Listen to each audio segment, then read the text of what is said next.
Pessoal, bem-vindos a mais uma live do Jeito Fêmea de Viver Bem.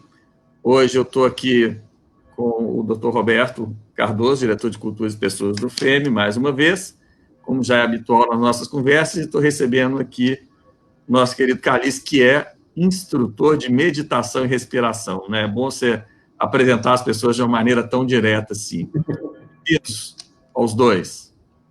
Muito obrigado.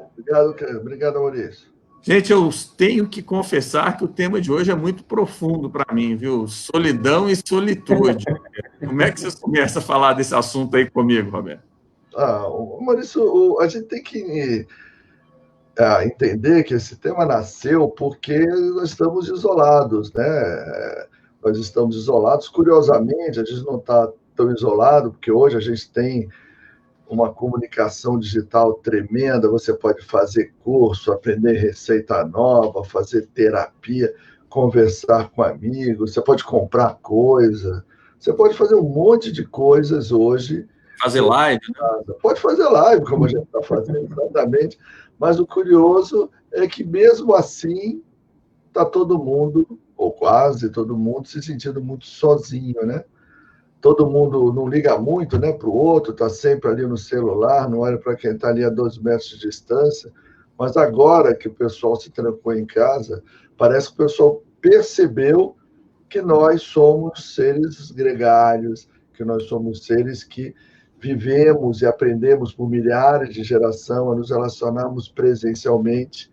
E o pessoal está sentindo isso, tá? Como nós dissemos na live de ontem, está muita gente em crise. Carlis, então, estamos perdidos? Não, eu acho que pelo contrário, eu acho que a gente está tendo uma oportunidade maravilhosa. E eu acho que tem dois tipos, na verdade, de solidão, né? Além disso, de solidão e solitude, como o Roberto colocou, eu acho que tem essa solidão que é quando a gente sente falta de alguém, mais afetiva. Eu gostaria de estar com tal pessoa, não consigo estar, estou sozinho, e aí vem essa vontade de estar junto. Isso é uma coisa normal, a gente tem essa necessidade de estar com as pessoas. Além de uma necessidade, é algo que a gente gosta, é algo que nos nutre de várias formas, não é? Por carinho, por conversas, enfim, de uma série de formas. E tem uma outra questão, que é o nosso trato com a gente mesmo, ou seja, a gente encontrar um jeito de ficar confortável com a gente mesmo. Então, quando a gente não está numa situação como essa que a gente está agora, é muito fácil, porque se eu comecei a sentir algum desconforto, eu posso sair e encontrar amigo, namorada, irmão, quem eu quiser. Agora, nessa situação, é muito mais difícil, ou não dá mesmo para algumas pessoas, nada, zero. Então, aí vem o ponto de se eu conseguir chegar num ponto de estar em paz comigo mesmo. Para isso, eu acho que a gente vai falar mais daqui a pouco, que aí entram várias técnicas, várias possibilidades, enfim, é um outro caminho. Né? Roberto, então, explica para a gente exatamente o que é essa diferença entre solidão e solitude. Maurício, a solidão em si, a solidão e solitude são palavras praticamente sinônimas, né? Nós estamos usando solitude com outro sentido, praticamente criando um neologismo, na verdade, um sentido novo para a palavra. Mas a solidão é essencialmente um vazio, né? Você atribui vazio à falta de pessoas ao seu redor, mas geralmente tem um vazio interior. Eu estava fazendo script para essa live, que estava dividindo com vocês ontem, eu estava falando sobre isso, aquela historinha de um sujeito que foi... O Paul Brunton, você sabe quem é esse autor, Carida? Bem conhecido. Não sei, não conheço. O Paul Brunton esteve, acho que no Egito, não me lembro, ele encontrou um sábio lá, ele ficou sentado, depois de umas horas, o sábio não falava nada, né? E ele ficou muito quieto. E o sábio olhou para ele e falou, olha, eu percebo que você está sofrendo muito com o meu silêncio, pode ir, meu filho. O barulho das multidões acalma o coração dos homens ainda incompletos. E ele ficou muito chocado com essa frase, mas mesmo assim ficou e começou a transformação. Na verdade, esse vazio interior ele não se deve ao fato de a gente estar sozinho, mas, na verdade, ele é revelado pelo fato de estar sozinho. Porque esse barulho da multidão, que disse lá o sábio egípcio, ele desapareceu. A solitude é outra coisa. O que eu estou chamando aqui de solitude, e convidei Carlis, Maurício, para a gente conversar sobre solitude, é quando você tem um certo nível de autoconhecimento, você tem um certo nível de preenchimento interior. Então, estar sozinho deixa de ser um sacrifício e pode ser até um prazer. Quando você está preenchido, você se sente bem em estar com você. Não é que você só queira ficar só, mas você começa a se sentir bem. É uma coisa que parece natural, parece calmo. Você fica naquele estado de beatitude, porque considera ficar só uma coisa natural, não antinatural, como considera a pessoa solitária. Exato. Eu acho que o Osho também tem uma coisa parecida com isso. Em inglês seria o loneliness e a loneliness, né? Ele diz, na verdade, que o que a gente está chamando aqui de solidão é falta dos outros. E o que a gente poderia chamar de solitude é completamente preenchido por si mesmo. Então, é como que nos dois casos, talvez não tenha ninguém ao lado, mas essas duas coisas são possíveis. Assim como é possível viver essas duas coisas também na presença de outras pessoas, né? Então, tem gente que está no meio de outras pessoas, mas se sente profundamente só. E tem pessoas que estão sozinhas e se sentem muito preenchidas e muito bem com elas mesmas. O que eu acho interessante desses tempos agora é que o que muitas pessoas já faziam por desejo próprio, por uma aventura, por uma busca interior, de começar a se perceber e a ter um contato consigo mesmos, outras estão sendo obrigadas a fazer de qualquer maneira, porque se não fizer isso, a gente vira um campo de batalha, né? Então a gente começa a brigar com o nosso corpo, com a nossa mente, fica muito desconfortável estar dentro de si mesmo. Então, de alguma maneira, todo mundo acaba sendo levado de um jeito ou de outro, de uma forma simples, ou talvez de uma forma inicial, a buscar alguma coisa. E isso pode ter um grande ganho para todo mundo. Então, por isso que eu vejo esse período agora como um período muito rico, ou possivelmente muito rico, dependendo de como cada um escolha aproveitá-lo, né? Calixto, parece que a gente perdeu o Roberto por um tempinho, daqui a pouco ele volta. Deixa eu te fazer uma pergunta. Sim. Como é que eu consigo passar desse estado de solidão para solitude? Ou seja, os que estão sendo obrigados a esse momento a lidar com isso pela primeira vez, como você colocou aí. O Roberto, você quer falar sobre isso? Eu posso falar também, mas é que o Roberto escreveu sobre isso muito bem também. Se quiser, Como ele voltou agora. Olha, o que eu entendo disso é que na solidão você tem uma falta de preenchimento, na verdade. Na solitude você tem um preenchimento. Aí você diz assim, não, falar é fácil, mas por onde eu começo? Isso. Primeira coisa, entendendo que você está numa oportunidade. Crise é uma oportunidade, e nesse caso dessa crise, como o Calixto falou, a inquietude é a primeira energia que você tem para começar um caminho. Então você tem que aceitar que você está se sentindo só. Aceitar, como nós dissemos ontem ou anteontem, né, Maurício? Aceitar não é gostar. Aceitar é uma questão de você falar, ok, estou me sentindo assim, não é legal, mas tudo bem. Já está aí essa sensação, não vou resistir a ela, vou ver que caminho eu vou ter para sair dela. A segunda coisa é resolver que você vai ser gentil com o fato de estar só. Você vai parar de se revoltar com isso. Geralmente, quando você aceita, já acontece quase que automaticamente esse segundo movimento. O movimento de começar a ser gentil com o fato de estar só. Ver nisso uma oportunidade. Terceiro é ter paciência. Paciência é muito complicado, né, para a maioria das pessoas. Mas paciência. Porque se você diz, ok, eu estou aqui, estou só, vou ficar como se não houvesse amanhã. Às vezes eu falo isso, a pessoa me diz, olha, eu tenho uma agonia muito grande, porque eu não sei se eu estou meditando há 10 minutos, há 5, há 15, o que eu faço? Eu vou muito preocupado com o tempo. Eu digo, olha, faz o seguinte, quando você está para meditar de novo, faça de conta que você vai sentar para ficar ali até o dia do juízo final, como se não houvesse amanhã. Que aí, no instante, você vai esquecer a história de tempo. Então, seria essa postura, ficar ali como se não houvesse amanhã. E depois, no momento que você aceitar, no momento que você parar de lutar, no momento que você disser, vou ficar aqui até o dia do juízo final, a solidão começa a mudar. Os momentos de silêncio e quietude, eles ficam melhores. Você pode se ajudar nesse momento, fazer uma leitura legal, fazendo respiração, colocando uma música lenta, andamento lento, instrumental, gostosa, fazendo uma meditação. Você pode começar a trabalhar dentro desse silêncio. Por que as pessoas têm muita dificuldade de fazer esta parte que eu estou falando? Trabalhar dentro do silêncio. Porque elas não fazem as primeiras. Elas não aceitam, não param de lutar, não falam, vou ficar mesmo aqui até quando tiver que ficar. Por isso elas não conseguem fazer essa quarta coisa, que é começar a curtir o silêncio e se inspirar para fazer coisas dentro desse silêncio no começo. Depois você não vai precisar nem fazer coisas, mas no começo você precisa fazer coisas que te inspirem. Alice, eu posso completar um pouquinho, Maurício? Claro. Não.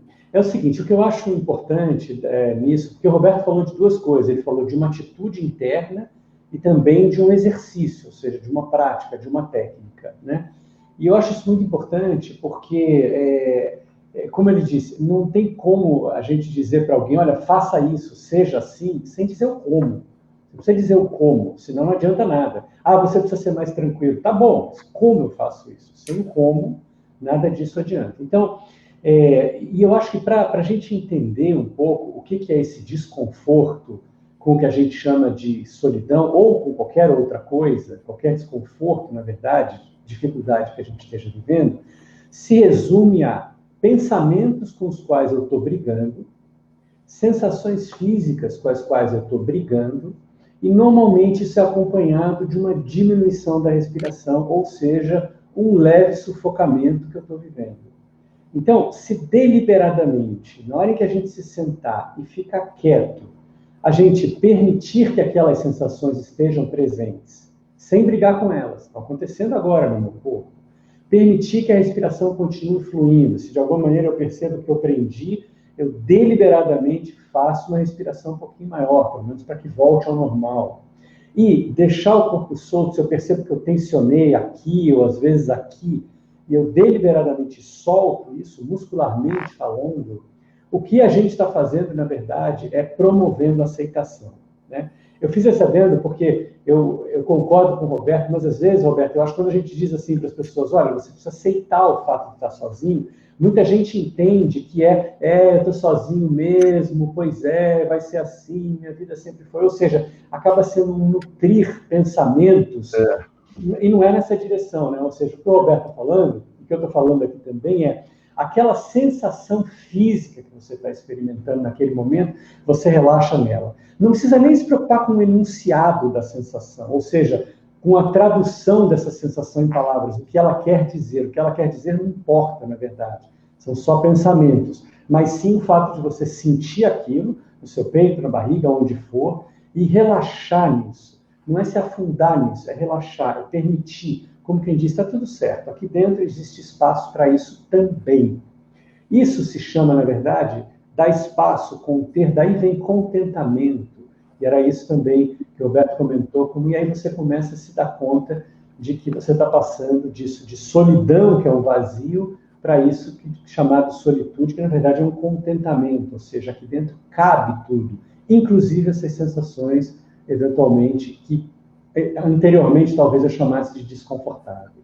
E o que o Calice falou, Maurício, é interessante que a pessoa fala, não, que sozinho é uma coisa ruim, porque as pessoas, às vezes, elas confundem, né? A pessoa que fica só é uma pessoa, ele diz que sabe ficar só porque ele não gosta de ninguém, ou ele diz que sabe ficar só porque ele não quer conviver com ninguém. Muita gente é verdade, né?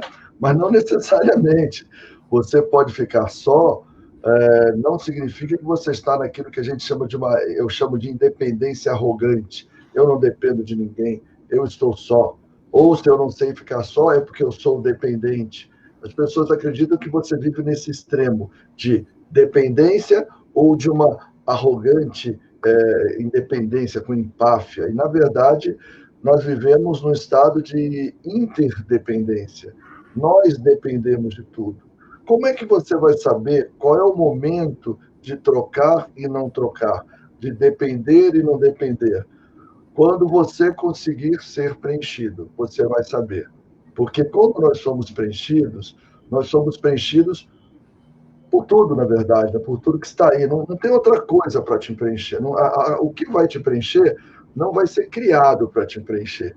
Você é preenchido por uma coisa maior, por uma coisa grande, que você pode dar o nome que você quiser, isso não é religioso, isso é um fenômeno fisiológico. Você vai ser preenchido por essa coisa maior, e essa coisa toda que te preenche é a coisa toda que compõe tudo que existe. Então, essa coisa vai te permitir perceber e trocar com os outros de uma maneira harmônica. Então, na verdade, saber estar em solitude é desenvolver essa interdependência. Nós somos seres interdependentes. Se nós vivemos numa harmônica interdependência, nós não precisaremos nunca mais escolher entre a dependência vitimista ou a independência arrogante. Nós estamos no meio, no centro, nós estamos centrados. E me ajuda com uma coisa.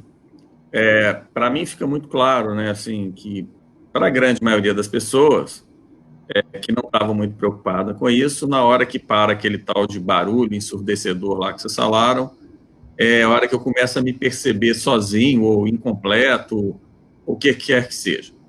E quando eu começo esses exercícios de respiração ou de meditação, né, eu não quero também aqui ficar enquadrando o que é um, o que é outro, até porque eles se interconectam muito. Principalmente no começo, eu falo que eu sou uma pessoa que me sinto, no começo de tentar fazer meditação há 1 ano e com idas e vindas e tal, tem o que a gente chama de recaída, né? Fala, puta, eu tô aqui tentando fazer isso, olha eu pensando coisa ruim de novo. Que droga, eu não consigo. Ou eu parei duas semanas de fazer nenhuma meditação e como é que eu volto para esse negócio? Como é que se eu consigo me ajudar a não entrar num looping louco quando eu tenho essas recaídas, hein? Eu vou falar primeiro, depois eu quero ouvir a dica do Caliço também. Eu acredito que a primeira coisa que tem que acontecer, volta ali na aceitação, né? Recaiu, aceita, seja gentil. Muitos terapeutas, eu palestro para muitos terapeutas também, para muitos públicos diferentes, mas quando eu falo com terapeuta, eu falo assim, pare de falar para a pessoa amar a si mesma, começar a amar a si mesma, porque o pessoal está com uma autoestima gigante, exagerada. Fale assim, ó, quer ter compaixão, começa a ter compaixão de si mesmo. Então, a primeira coisa é ter compaixão de si mesmo, ser gentil. Não estou falando se vitimizar, estou falando ter gentileza consigo mesmo, se perdoar por não estar em paz, e aí aceitar. Quando você aceita, você começa a trabalhar de novo aquele processo de buscar o preenchimento e buscar estar ali. Se a coisa está preta, pode ligar para alguém, por algum momento, pode conversar com alguém. Agora, você tem que ligar para a pessoa que vai te botar para cima. Não vai ligar para outra pessoa que também, coitado, eu também sou coitado, vamos chorar. Ligue para alguém que possa conversar com você coisas amenas, né? E possa conversar com você coisas gostosas. Você não está só. Na verdade, ninguém nunca esteve só. Né? Esse preenchimento mostra isso. E essa sensação de vazio, na verdade, é a não percepção de um preenchimento que já existe dentro de nós. A paz não é uma conquista, a paz é um simples, fisiológico reencontro, mas nada além disso. Não é uma coisa nada pirotécnica, é uma coisa muito sossegada, na verdade.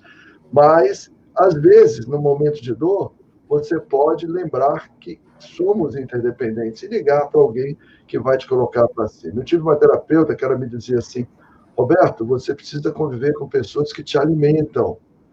Então, de vez em quando, liga para alguém que te alimenta e conversa com ele. Então, você pode apelar para esse recurso se for preciso. Mas, Caliço, deve ter outra dica aí, muito boa.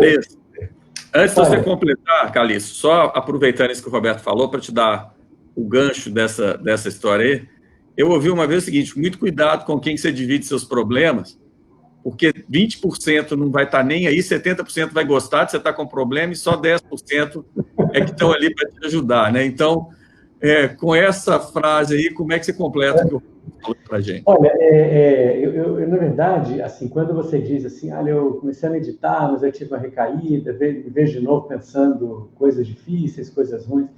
Na verdade, a forma que eu vejo meditação não tem absolutamente nada que atrapalhe, nada que incomode. Porque eu não vejo meditação como ficar bem, ou como alcançar alguma coisa, ou chegar a algum lugar, ou ter que estar de um determinado jeito. Para mim, a meditação é, na verdade, uma prática de observar o que está acontecendo. E o que está acontecendo agora pode ser uma angústia, por exemplo. O que está acontecendo agora pode ser ansiedade. O que está acontecendo agora pode ser um tráfego intenso de pensamentos. Então, não importa nesse aspecto que filme você está assistindo, e sim o fato de estar assistindo. Então, eu considero a observação o fato de olhar, o fato de acompanhar, o fato de perceber as coisas acontecendo dentro.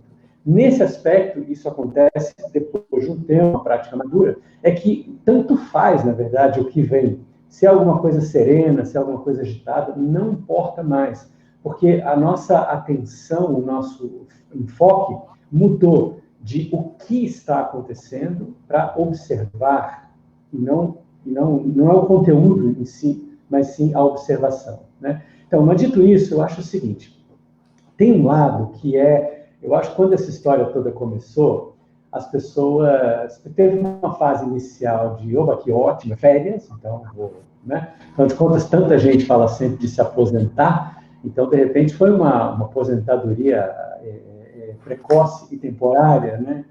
Mas ainda assim, então vou fazer isso, vou fazer aquilo, logo viu que não dá para fazer nada. E aí, não, mas dá para fazer algumas coisas, dá para eu ver filme, dá para eu ler um livro, dá para eu jogar baralho, dá para um monte de coisa. Essas coisas todas são boas, mas são diversão. Essas coisas todas não acrescentam muita coisa. Eu mesmo assisto uma série ou outra no Netflix de vez em quando, mas é uma diversão. Isso não faz a gente crescer, isso não dá contato com a gente mesmo. Aliás, é o contrário, naquele momento a gente tem contato nenhum com a gente tem contato com aquilo que a gente está vendo. É divertido, é uma boa distração, mas como toda distração, depois de algum tempo cansa. Então, não tem nada que vá substituir, em algum momento, a gente sentar e desenvolver uma prática com a gente, de fechar os olhos, que seja inicialmente por 3 minutos, 5 minutos, 10 minutos, até isso aumentar. Isso é uma necessidade. Aí, se você não quiser fazer, não vai fazer, mas todas as vezes que a vida trouxer alguma coisa difícil, você vai sofrer, porque você não aprendeu que pensamentos são pensamentos, não eu. Você vai sofrer porque você não vai dar conta das sensações que você está experimentando no seu corpo. Do mesmo jeito que você pode assistir todas as séries que você quiser e se divertir, mas isso não vai nunca alimentar o seu corpo físico. Você vai ter que comer mesmo, botar comida para dentro e água para dentro, né? Então, uma coisa não substitui a outra. Não tem problema nenhum, por exemplo, com a materialidade. Então, se eu quero ter um carro melhor, ou uma outra casa, ou morar mais confortavelmente, não tem problema nenhum com isso. É ótimo, essas coisas todas são boas. Espero que todo mundo possa ter tudo isso um dia. Mas nada substitui o fato de que, em algum momento, eu vou precisar fazer as pazes comigo mesmo. Vou precisar sentir esse cara aqui, fechar os olhos, saber ficar em paz sozinho. Aprender a ficar quieto consigo mesmo. E isso é imensamente prazeroso, né? Então, de um jeito ou de outro, compulsoriamente ou não, a gente está precisando viver isso, né? Beleza. Olha só, nós já estouramos o tempo, mas eu tenho que, Roberto, te fazer uma pergunta aqui, que quando você falou da questão de ligar para alguém que você gosta e tal, o Anderson discordou de você aqui, todo mundo tem o direito de discordar, porque você não pode ficar dependendo de alguém para te botar para cima, que você é próximo da carência. Eu acho que não foi exatamente isso que você quis dizer, mas eu queria que você faça melhor isso aí. É verdade. Nada substitui o seu preenchimento, nada substitui o alcance da solitude, nada substitui isso. Mas o dia que você precisar escolher, ou alguém precisar escolher entre se atirar da janela ou ligar para alguém, eu prefiro que essa pessoa, pelo menos se for uma pessoa que eu puder ajudar, eu prefiro que ela ligue para alguém. Então, às vezes, a pessoa não suporta. Eu falo muito isso para meditadores, né? Eu sou instrutor de meditação há muito tempo também. E eu falo muito isso. A meditação ela é uma prática, ela não é teoria. Não adianta você ficar falando coisas lindas sobre meditação 3, 4 horas. Olha só, eu vou te falar sobre esse estado, todo mundo vai achar lindo, maravilhoso, vai fazer aquela viagem, mas não está resolvendo, não está promovendo encontro com o seu interior. Mas existe na meditação aquilo que eu costumo chamar de linimento, só que é muito antigo, assim, mais velho como Maurício, né? Sabe o que significa esse linimento? Aquilo que você passa, aquele O bullying nunca para, né? que você passa para passar um machucado, né? Você precisa de uns linimentos. Então, às vezes, você pega um grupo de meditadores, bate um papo com eles, dá um abraço, deixa eles andarem um pouquinho, saírem lá do campo de meditação, porque a pessoa, às vezes, ela não tolera, ela não suporta esse caminho, porque é um caminho muito assertivo, porém muito direto. E, às vezes, ele precisa de um linimento. E, eventualmente, o linimento é ligar para alguém que te bote para cima. Isso não no sentido de uma dependência, de você só ter esse caminho, mas no sentido de permitir que seja suportável esse caminho. Talvez o Anderson esteja numa etapa mais avançada, né, onde ele não tem mais esse problema, onde ele não sofra mais com isso. Mas a maioria das pessoas, às vezes, tem momentos de insuportabilidade. E nesse momento de insuportabilidade, você vai ter que ir lá para o barulho da multidão um pouquinho e voltar. Não tem jeito. Tente fazer isso ou fazer um harakiri, eu prefiro que alguém faça isso. Legal. Pessoal, eu vou encerrar. Eu só queria falar com a Sabrina, que você fez uma pergunta se não tem uma FEME para representar o laboratório. 90% dos nossos funcionários são mulher, 80% do nosso grupo diretivo é de mulheres. Aqui, simplesmente, a gente começou o marketing com pessoas a criar uma live para ajudar os nossos funcionários nesse momento. Resolvemos disponibilizar para todo mundo. E coincidência do Roberto e eu sermos do sexo masculino e ter começado isso. Hoje estamos aqui com o Calis, mas 90% das nossas convidadas também são mulheres. Então, o que mais importante para a gente é chamar pessoas que vão agregar nesses conteúdos para a gente poder discutir aí, mas a gente está sempre atento a essas coisas, pode ficar tranquila, tá bom? Veja as outras lives, Sabrina, veja as outras lives, você vai ver como tem mulher nas lives. Roberto, obrigado. Calis, obrigado. Pessoal, obrigado. Obrigado. Sextou. Obrigado. Um abraço. Abraço. Tchau. Tchau, tchau.